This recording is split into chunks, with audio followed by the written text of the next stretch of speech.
Welcome to TalkFCB and welcome back here to the channel, guys. And today, once again, transfers is at the forefront of our mind. And most importantly, looking at those deals that are going to happen this summer. Big deals for big money. And before I want to talk about how they're going to fit in, how we're going to look next season, I thought it was really important, really, to answer your guys' questions. A lot of you were saying, how are we going to afford this? How can we spend this amount of money on three massive players in Antoine Griezmann, who's going to cost between 100 to 120 million euros. You've got Matthijs, who's going to cost anywhere around 80 million euros, and Frenkie de Jong, of course, who's already been done deal, 75 million euros at the very least. So what we have to look at here is how we can recoup that money, how we can generate those kind of transfer fees to be able to pay those big amounts and the big wages. You've got to get some money in. You've got to recuperate some of those funds. Looking at our current squad, in today's video, we are going to be looking at how Barcelona could generate 275 million in player sales. That's going to be massive. It's a vital sum for our club. We have to spend, we've got to bring in reinforcements, but at the same time, we have to keep the club sustainable. We've got to keep things manageable, and that means bringing in some big money in player sales, and this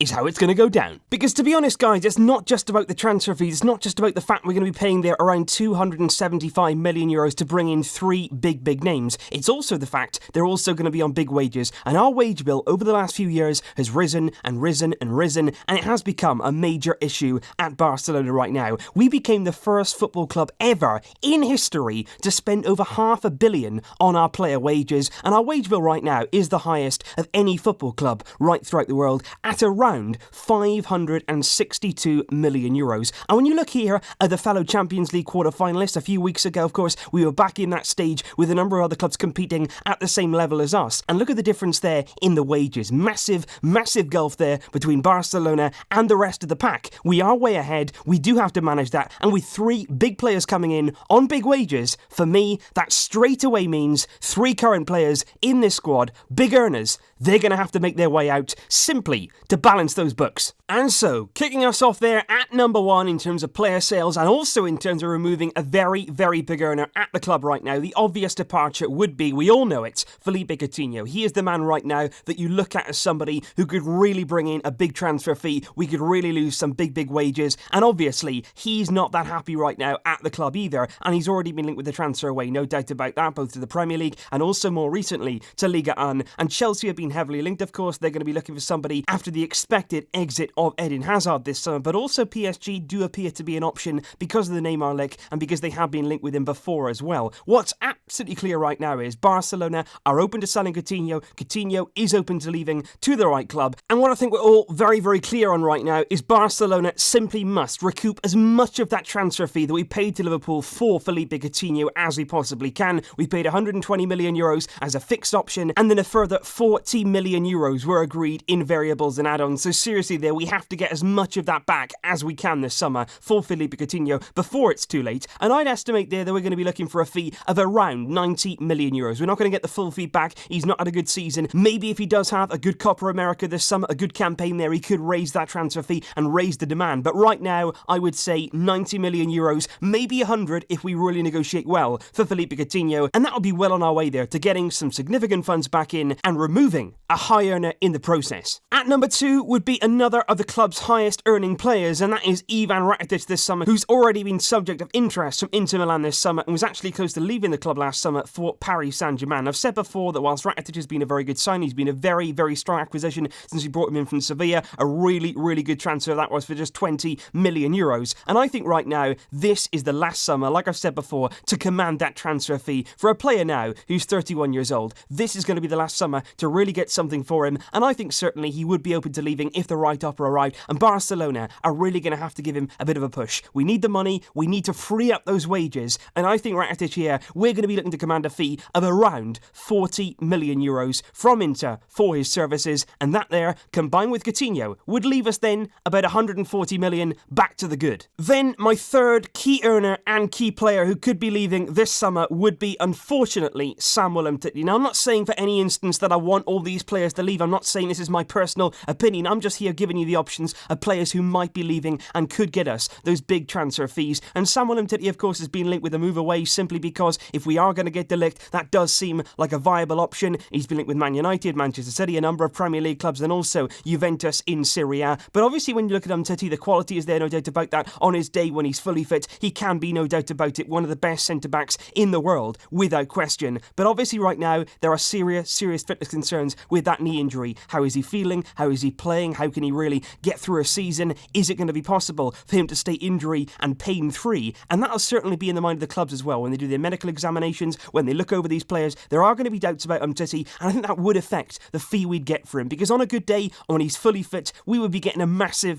fee for Umtiti. But right now, with these concerns lingering, I would expect here a fee between 50 to 60 million euros at the very least there, hopefully. And if we could move him, on, if we do plan to do that, it would be a big fee, and again, a big earner removed from the Barcelona first team. And so there, ultimately, what you would be doing if you did choose to sell those three players. Like I say, I'm not saying definitely go out and do that, but it is certainly an option, and we have to consider all of our options this summer. What you'd be doing there is swapping Felipe Coutinho essentially for Antoine Griezmann. You'd be swapping Ivan Rakitic for Frenkie de Jong, and you would then be swapping Samuel Umtiti for the incoming centre-back Matthijs Ligt. That's what you'd be doing there. 3 key players out, 3 big earners out, and also there 3 big players, 2 for the future, coming in, and certainly a lot of quality there. However, it's not just the big names, it's not just the star players that can certainly get us some money this summer. There are some other options as well to go with those players to really drive up those transfer fees and hopefully get us to that 275 mark. I'm going to start here with a player who's currently out on loan, Andre Gomes, who could actually be one of our biggest earners this summer from his player sale. We're looking at Everton, we're looking at Tottenham, 2 Premier League clubs there who could be going head-to-head to sign Andre Gomes, and I would expect there to get at least 30 million euros for his services. He's had a good season, he's impressed there, he's proven that he can play and he can perform in the Premier League, and I think there, like I say, at least 30 million you'd be looking to get for somebody there who we paid a lot of money for, but that would be there a pretty decent fee to get back in for him. Another player who could command a decent fee this summer is our backup goalkeeper as of right now, Jasper Cillessen. We all know about Benfica's interest, we all know they made a first offer between 10 to 15 million euros. Like I said yesterday, that's nowhere near enough for me. We should be asking for a lot more. I can see Barcelona in the end really just helping Cillessen, sort of paying him back for the good service that he's given us and actually sending him to a club and just agreeing there a fee that maybe isn't what we want, but it's what we'll accept. And I think in the end we could end up doing a deal for around 25 million euros for Jasper Cillessen going to somewhere like Benfica where he can play football week in, week out, which is what he deserved. But hopefully we can get a good fee because he is a very good player, and certainly this summer, along with somebody like Gomes, that there could be over 50 million euros, maybe even 60 if we do the right deals. And so, looking at those sales there, Felipe Coutinho, Ivan Rakitic, Samuel Umtiti, those are going to give us some big fees there, and also adding the likes of Andre Gomes and Jasper Cillessen to that list. With those sales, we would be at about 250 million euros. Now you're looking for 2 players really who can get you to that 275 mark, and really there, balance our books, remove some deadwood, remove some good players as well, no question about it, but get in there some very big transfer fees, and also ease up on those wages. The 2 players that I would finish off with here are Denis Suarez, that's the first player out on loan this season to Arsenal.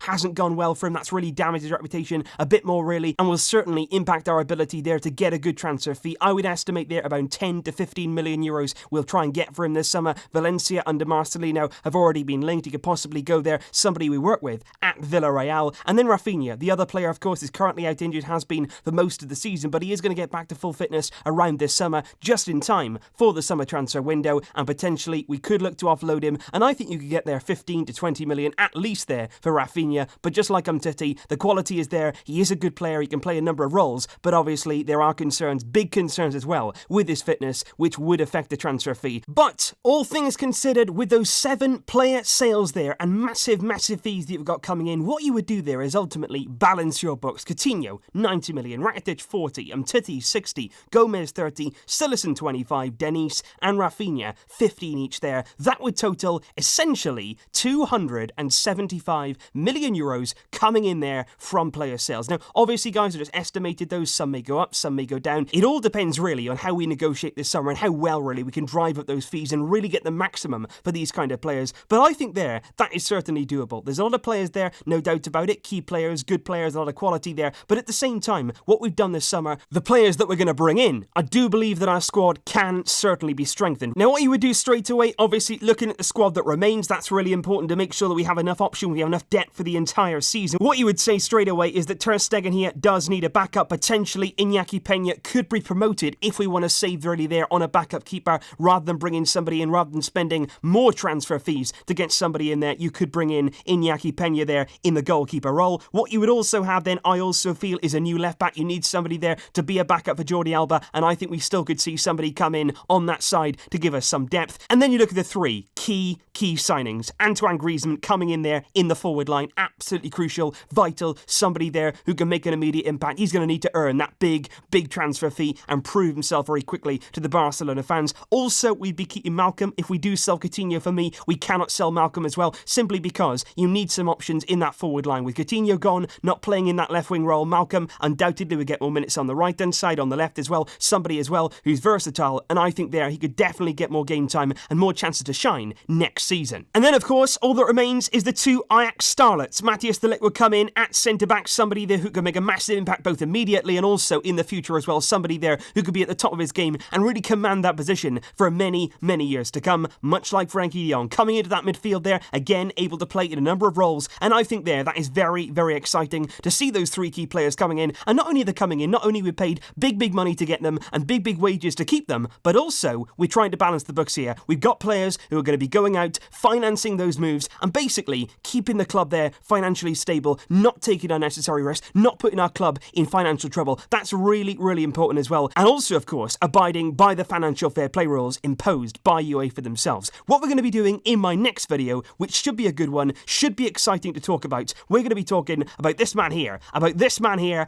and about this man here. De Jong, De Ligt, Griezmann, how do they fit? What are they going to give? Starting next season, how do they bolster this team? How do they ignite that Barcelona first team? We're going to be looking at all that coming up in my next video. Thank you, as always, for watching here today, guys. I really do appreciate your support. I really do appreciate all of your comments. Thank you, as always. I'll see you very soon, but until next time, as always, Visca El Barça.